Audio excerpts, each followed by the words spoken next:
누가복음 13장 31절에서부터 35절까지의 말씀, 이 말씀을 제가 봉독하겠습니다.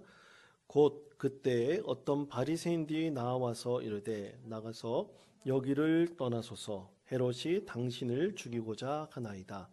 이르시되 너희는 가서 저 여우에게 이르되 오늘과 내일은 내가 귀신을 쫓아내며 병을 고치다가 제3일에는 완전하여지리라 하라.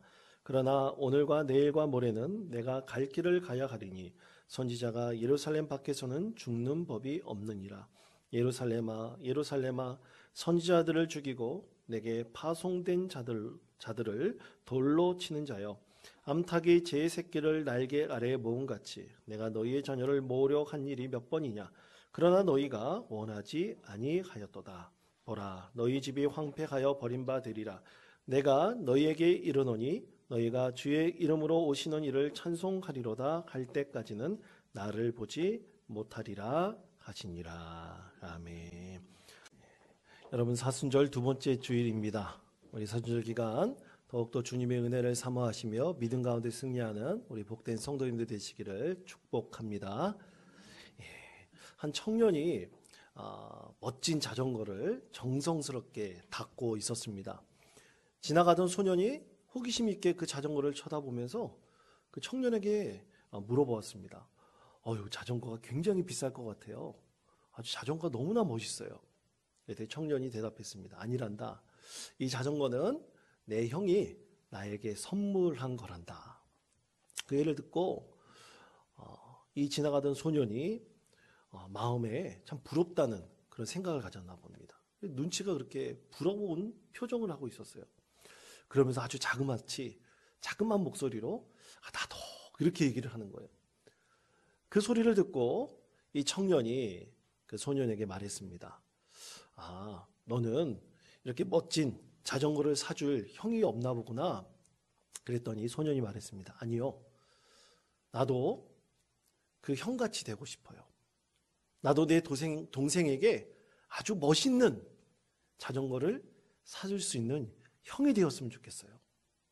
청년이 칭찬했습니다. 너는 참 아름다운 마음을 가지고 있구나. 나도 동생에게 나중에 꼭 멋있는 자전거를 사주고 싶어요. 여러분, 너무나 멋진 생각 아닙니까? 아름다운 마음이죠. 사랑하는 성도 여러분, 이렇게 멋지고 아름다운 마음을 늘 소유하시는 믿음의 성도 되시기를 축복합니다. 여러분, 좋은 생각, 아름다운 마음은 사람들이 늘 닮아갑니다. 그것이 참으로 우리에게 너무나 좋은 축복과도 같습니다. 오늘 예수님께서는 말씀 가운데서 사람들과는 너무나 다른 아주 아름답고 멋진 생각, 그 마음을 우리에게 보여주고 계십니다. 자, 그렇다면 예수님께서 보여주신 이 멋지고 아름다운 생각, 이 마음이 과연 무엇일까요? 오늘 말씀을 통해서 여러분과 함께 나누시고 그 말씀의 의미를 깊이 깨달으시는 여러분 되시기를 바랍니다. 오늘 우리에게 주신 하나님의 말씀, 누가복음 13장 18절의 말씀입니다. 이 말씀, 우리 화면에 있는 말씀을 우리 다 같이 한 목소리로 봉독하겠습니다. 그러므로 예수께서 이르시되 하나님의 나라가 무엇과 같을까? 내가 무엇으로 비교할까? 아멘. 자, 오늘 말씀에서 예수님께서는 아직 예루살렘 성에 들어가지 않으셨지만 여러 곳을 다니면서, 특히 회당을 다니면서 여러 마을에 들어가셔서 모든 사람들에게 하나님의 나라에 대해서 가르치셨습니다. 사람들이 하나님의 나라에서 잘 이해하지 못할까 봐 예수님께서는 여러 비유로 말씀을 하셨어요. 그래서 밭에 심겨진 겨자치에 대해서, 그리고 가루 서말 속에 들어가 있는 누룩에 대해서, 그리고 좁은 문으로 들어가라는 여러 비유의 말씀을 들어서 하나님 나라에 대한 진리를 많은 사람들이 가르치셨습니다.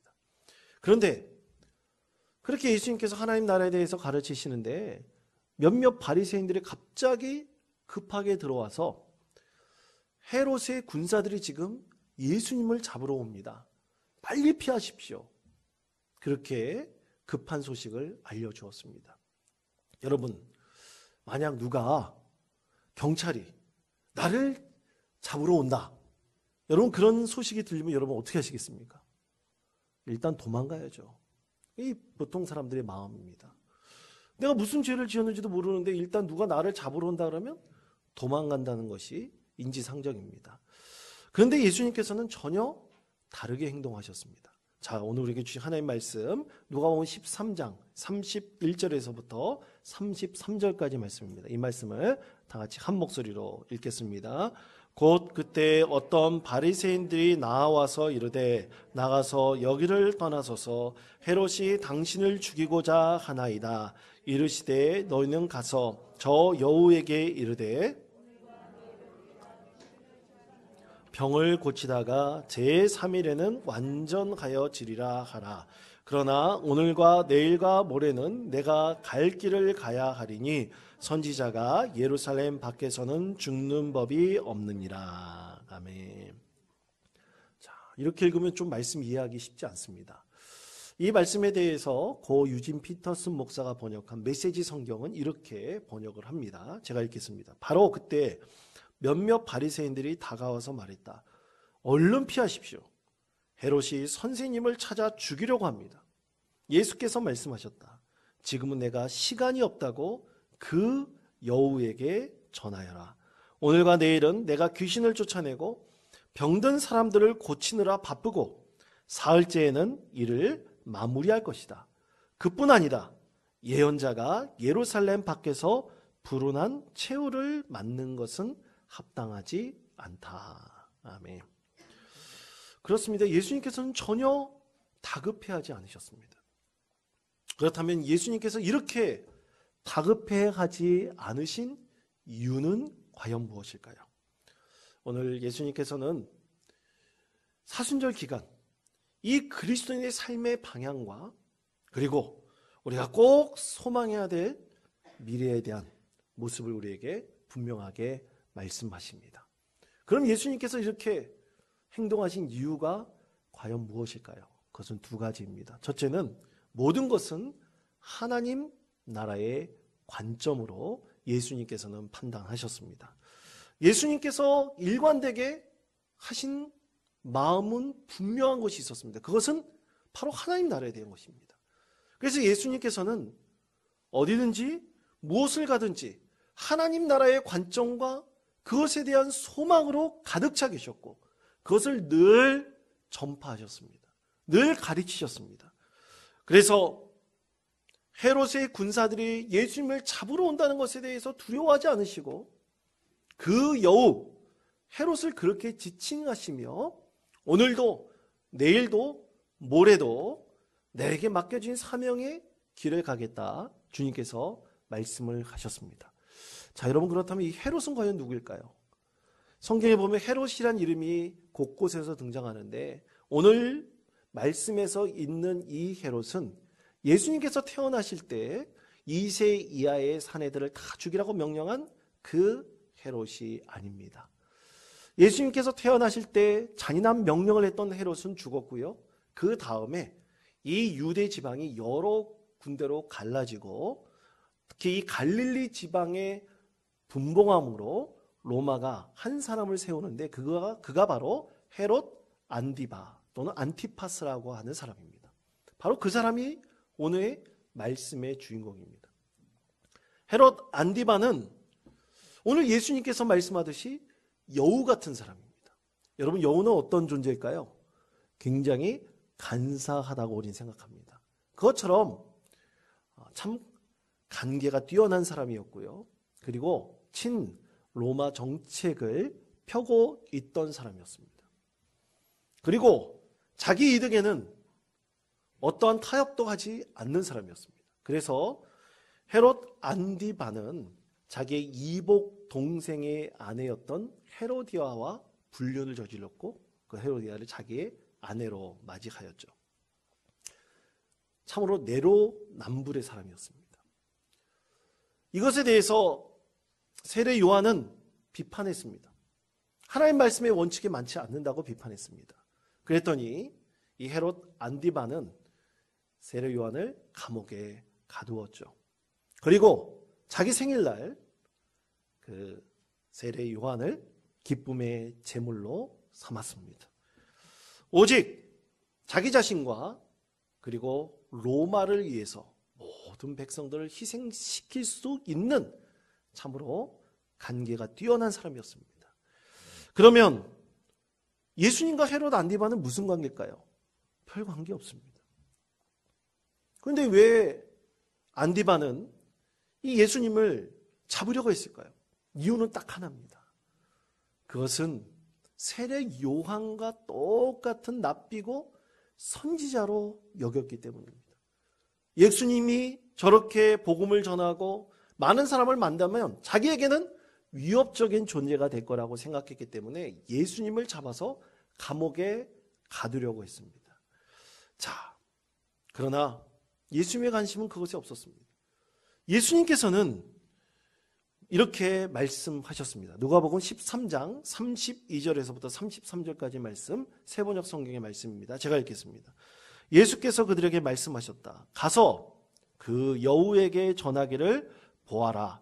오늘과 내일은 내가 귀신을 내쫓고 병을 고칠 것이요 사흘째 되는 날에는 내 일을 끝낸다 하여라.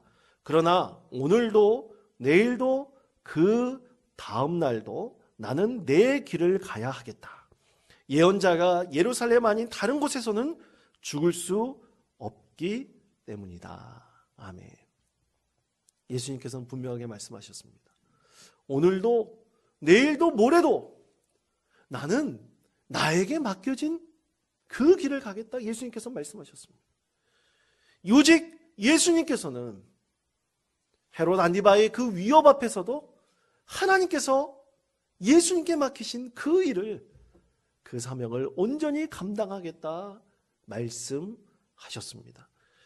그렇습니다. 사랑하는 성도 여러분, 우리는 이 세상 가운데서 꼭 소망하는 것이 있어야 됩니다. 그것은 예수님처럼 하나님 나라의 관점으로 이 세상을 바라보고 판단하면서 우리가 늘 하나님 나라를 위해서 기도하고 소망하는 믿음의 사람으로 서야 할 것입니다. 그렇다면 어떻게 하나님 나라의 관점으로 우리가 생각하고 판단할 수 있을까요? 그것은 여러분 세상 나라의 일로 세상을 보지 마시고 하나님께서 나에게 주신 믿음의 관점으로 오직 하나님 나라가 이 세상에 세워지기를 소망하는 관점으로 세상을 바라봐야 됩니다. 그리고 판단해야 됩니다. 그리고 또한 행동해야 됩니다. 하나님께서 나에게 주신 사명을 온전히 감당함으로 예수님처럼 오늘도 내일도 모레도 귀신 들린 사람들을 귀신을 쫓아내고 병을 고치고 그들에게 진정한 소망이 되는 하나님 나라에 대해서 우리는 늘 전파해야 될 것입니다. 여러분, 이렇게 우리가 세상 나라 가운데 살면서 하나님 나라의 관점으로 늘 세상을 바라보고 모든 일을 판단하게 될 때 하나님께서는 우리에게 더 큰 세상과 더 좋은가, 더 좋은 번영의 그 나라를 우리 가운데 이루어 주실 것입니다. 여러분, 지난 수요일 우리는 대통령 선거를 마쳤습니다. 이 대통령 선거 역대 선거 중에서 최고의 비호감 선거라는 말이 참 많이 회자되었습니다. 국민들이 딱 반으로 갈라졌습니다. 불과 두 후보 사이의 표 차이는 25만 표가 되지 않았습니다. 어떤 분은 내가 지지한 후보가 당선이 되었다고 그에게 소망을 두고 기대하는 분이 있지만 어떤 분은 내가 지지하는 사람이 되지 않았다고 좌절하고 낙심하고 상심하는 분들로 계실 것입니다. 그 이후에 국민들이 탁 반으로 갈라진 이 여파가 굉장히 힘들 것이라고 예상하는 분들도 참 많이 있습니다. 어떤 성도님들이 한두 분이 아닙니다. 저에게 물어보시더라고요. 목사님은 누구 찍으셨어요? 되게 관심을 많이 갖고 계시더라고요. 근데 여러분, 저도 물론 투표했습니다. 그런데 교회의 목회자가 누구에게 투표를 했는지에 대해서 밝히는 것은 결코 오늘 말씀에 비춰봤을 때 합당하지 않습니다. 여러분, 누가 대통령이 되었던 간에 여러분, 우리는 오늘 말씀에 있는 예수님처럼 참으로 멋지고 아름다운 생각과 마음으로 이 세상을 하나님 나라의 관점으로 바라볼 수 있는 우리 귀하고 복된 믿음의 성도님 되시기를 축복합니다. 여러분, 오늘도 내일도 예수님께서는 오직 자기에게 오는 모든 사람들을 품에 안으시고 병을 고치시고 그들의 귀신을 쫓아내시고 오직 하나님 나라에 대한 소망으로 그들을 가르치셨습니다. 여러분, 이 세상은 바로 하나님께서 이끄시고 하나님께서 우리를 새롭게 변화시킬 것을 예수님께서는 분명히 하셨기 때문에 헤롯의 위협 앞에서도 두려워하지 않으시고 오직 복음을 증거하셨던 것입니다. 그렇다면 우리에게는 있어서 명확합니다. 우리는 이 나라 민족을 위해서 분명히 해야 될 일이 있습니다. 반대 주제가 하나님 나라의 관점으로 이 세상을 바라봤을 때 세상 나라의 일에서 일어나는 모든 세상 사람들의 관점이 아니라 하나님께서 우리를 통해서 이루실 그 큰 하나님 나라를 소망하는 진정한 믿음의 사람이 될 수 있을 것입니다. 예전에 한번 소개시켜드린 영화가 있습니다. 제가 아주 감동적으로 본 영화인데요. 이번 대통령 선거 지나고 나온 다음 저에게 또 한 번 제게 마음에 새롭게 하는 그런 영화였습니다. 그것은 링컨이라는 영화입니다. 이 영화의 배경은 오직 하나였습니다. 그것은 1865년 1월 링컨 대통령이 재선된 지 2개월째 되었을 때, 그리고 남북전쟁이 4년째 계속 이어지고 있을 때였습니다. 당시 링컨 대통령은 노예제 폐지를 위한 수정헌법 13조를 발의를 했고요. 그리고 상원을 통과했습니다. 하원을 통과하려면 3분의 2 이상의 찬성을 얻어야 합니다. 그런데 링컨 대통령이 소속되어 있는 공화당원, 그 공화당의 의원들은 엄청나게 반대를 했습니다. 왜냐하면 지금 당면한 문제 중에서 가장 시급한 것이 뭐냐? 남북전쟁이거든요.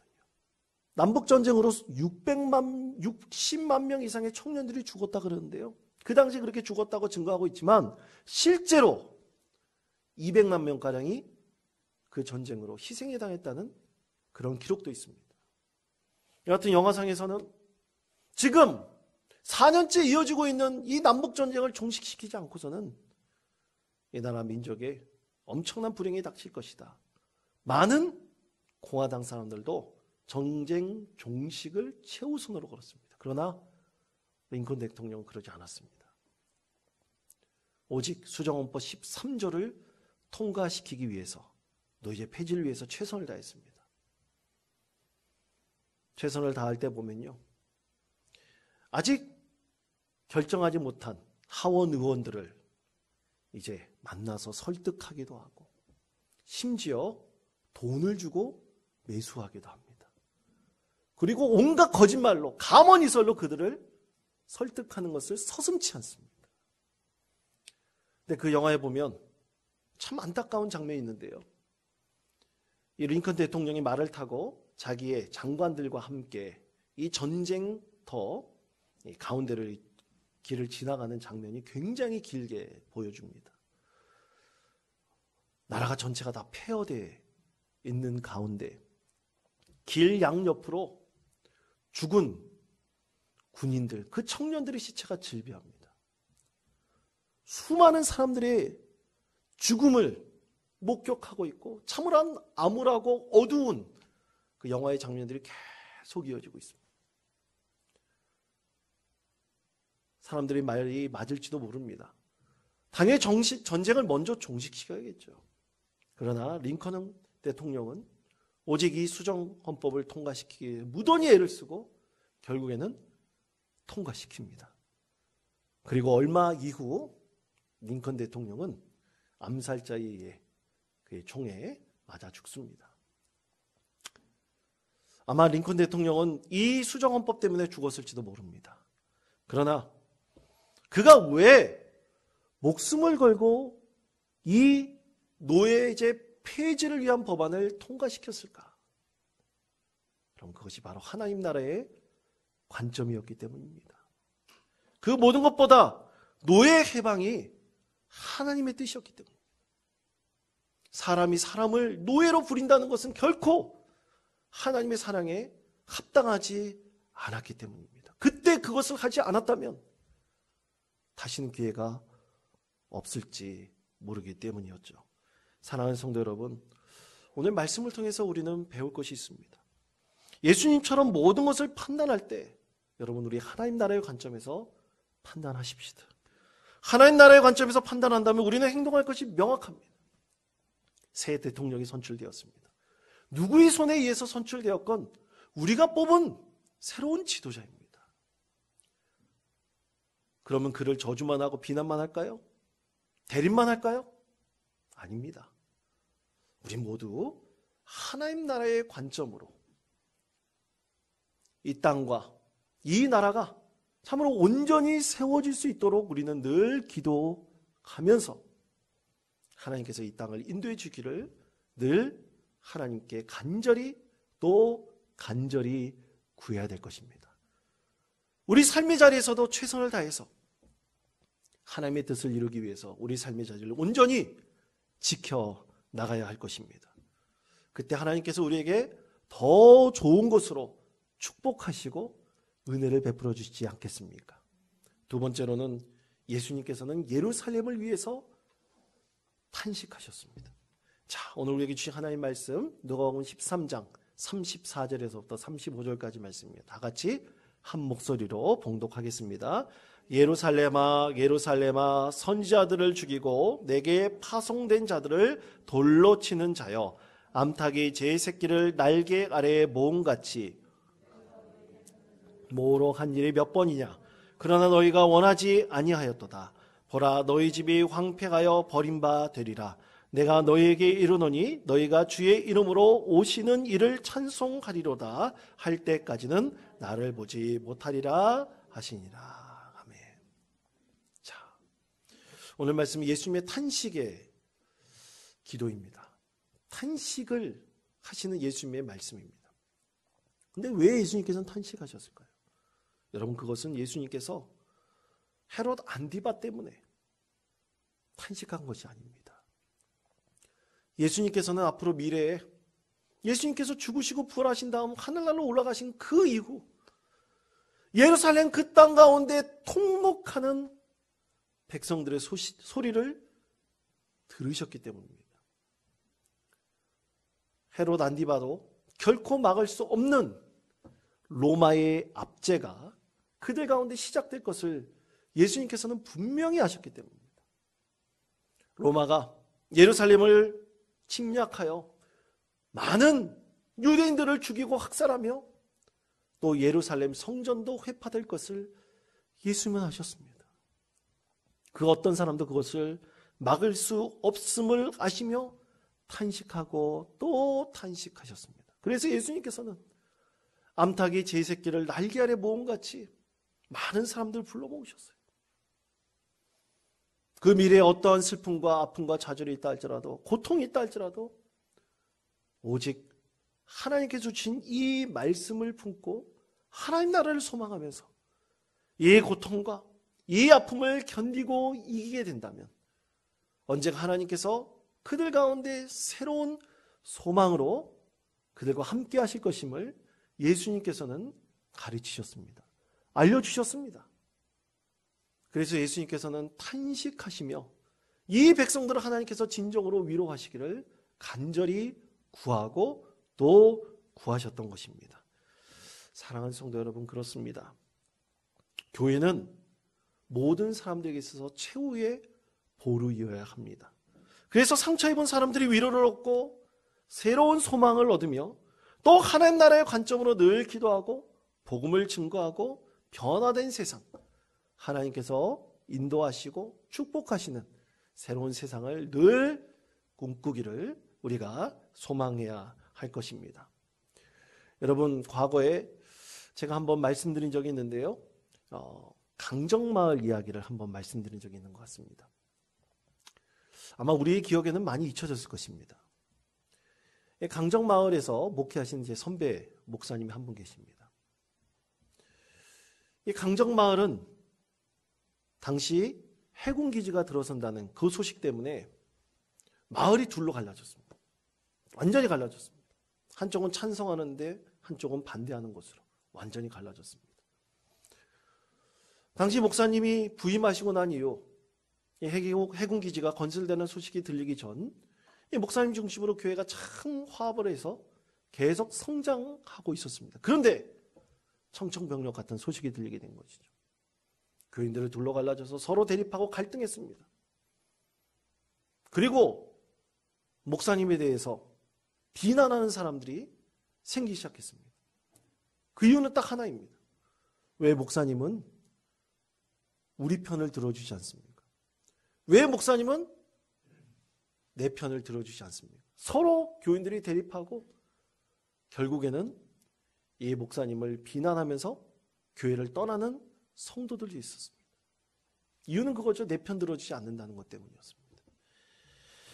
그렇다고 이 목사님이 꼭 기계적 중립을 유지하고 있었던 것은 결코 아닙니다. 목사님은 분명히 알았습니다. 이 현실적인 문제 앞에 그것이 언젠가는 끝난 이후에 나타날 그 일에 대해서 분명히 알고 있었던 것입니다. 분명히 대립과 갈등 이후에 결과는 나타납니다. 해군기지가 건설되었죠. 그것이 옳고 그르던 분명히 결론은 납니다. 그런데 여러분, 그 이후에 갈라진 그 마을 사람들과 성도들의 그 아픈 상처는 누가 감싸줍니까? 누가 회복시켜 줄 수 있습니까? 누가 그들이 받은 고통에 대해서 위로하며 그들을 감싸줄 수 있겠습니까? 그것을 분명히 목사님은 알고 있었습니다. 아픈 상처 가운데 눈물을 머금고 정치적 이해 논리로 이 사안을 판단할 것이 아니라 오직 하나님 나라의 관점으로 교회가 분명히 서야 할 이유가 바로 여기에 있는 것입니다. 사랑하는 성도 여러분, 예수님께서는 모든 것을 하나님 나라의 관점으로 판단하셨습니다. 그리고 탄식하셨습니다. 상처 있고 고난받을 그 사람들을 위로하고 그들 가운데 진정으로 소망을 주시기를 간절히 원하셨습니다. 여러분, 이것이 바로 하나님의 뜻입니다. 이것이 참으로 멋지고 아름다운 생각, 마음입니다. 사랑하는 성도 여러분, 늘 하나님 나라의 관점에 서 있는 믿음의 성도들이 되십시다. 그리고 이 땅과 이 민족 가운데서 정치적 이해 논리로 판단하지 마십시다. 이 나라 민족이 잘 되는 것이 우리 소망 아닙니까? 그리고 이 나라 민족이 서로 하나 되는 것이 우리의 꿈 아닙니까? 우리 그리스도인들은 늘 이것을 소망하면서 참으로 상처 입은 사람들을 위로하고 기쁨이 있는 사람들은 그 기쁨을 잠시 내어두고라도 서로 위로하고 하나님 뜻을 온전히 이루어갈 수 있는 믿음의 성도들 되시기를 바랍니다. 하나님께서 여러분 가운데 함께 하시고 놀라운 은혜로 더딥혀 주실 것입니다. 이 믿음으로 또 한 주간 말씀 가운데 서나가시며 믿음으로 승리하시는 복된 성도 되시기를 간절히 축원드립니다.